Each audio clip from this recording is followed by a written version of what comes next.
chilling case of Vance Boelter. From corpses to crime scenes. Hi everyone. He handled the dead for a living, extracting eyeballs from corpses in the quiet shadows of funeral homes.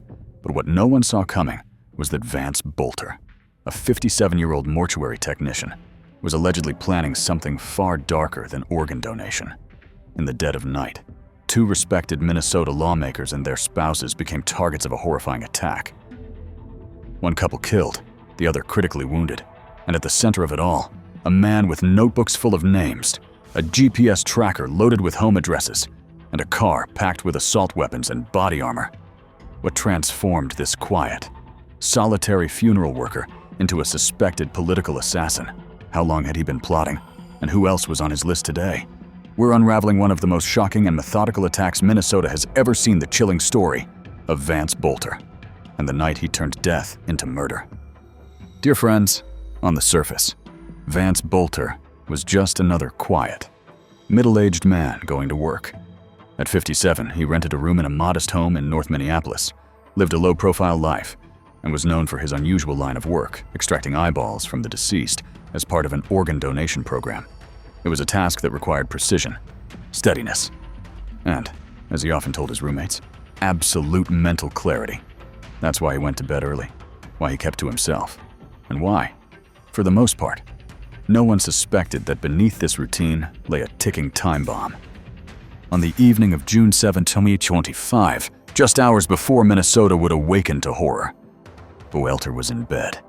His roommate, David Carlson, recalled knocking on his door around 7 p.m. "Hey Vance, you there?" he asked. From behind the door, Boelter calmly replied, "Yeah, I'm in bed, trying to get some rest for work." Carlson thought nothing of it after all. Boelter was always careful to get sleep before his overnight on-call shifts. What Carlson didn't know was that Boelter wasn't preparing to help with another organ retrieval. He was preparing for something far more calculated. Sometime later that night, Boelter allegedly made his way to Brooklyn Park, where Minnesota State Representative Melissa Hortman and her husband, Mark, lived.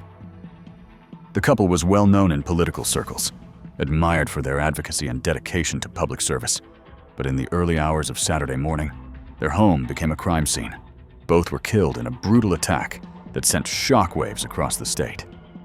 Just miles away in Champlin, State Senator John Hoffman and his wife, Yvette, were also attacked and severely injured. Authorities would later confirm that these were not random acts. This was a deliberate, coordinated operation targeting elected officials, and Vance Boelter was the prime suspect. As the investigation unfolded, the details became more disturbing. Boelter's SUV was found containing a chilling collection of weapons assault-style rifles, loaded magazines, tactical gear, and even a disassembled semi-automatic handgun. But the physical weapons were just one piece of the puzzle. It was what investigators found on paper that painted the full picture. Inside Boelter's vehicle and his rented room, law enforcement recovered multiple notebooks, each filled with names, addresses, and notes about more than 50 state and federal officials. The writings detailed how he found their personal information, including whether the websites he used were free or required payment. He tracked their locations, analyzed their routines, and, chillingly, ranked them. Perhaps most alarming was the GPS unit in his car. It contained a clear trip history showing stops at the homes of Hortman, Hoffman, and at least 2 other officials. This was no impulsive act. Boelter had planned every step with cold precision.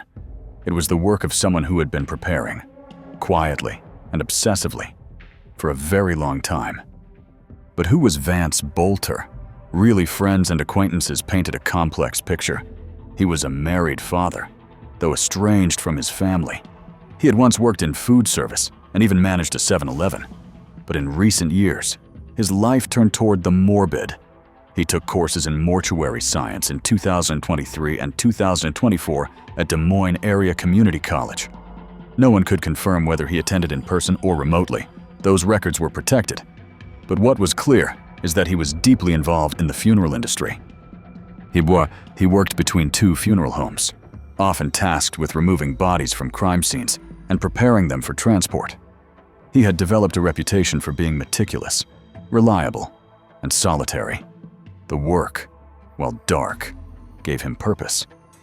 Yet, as one employer confirmed, Boelter had voluntarily left his last position in February 12 without explanation.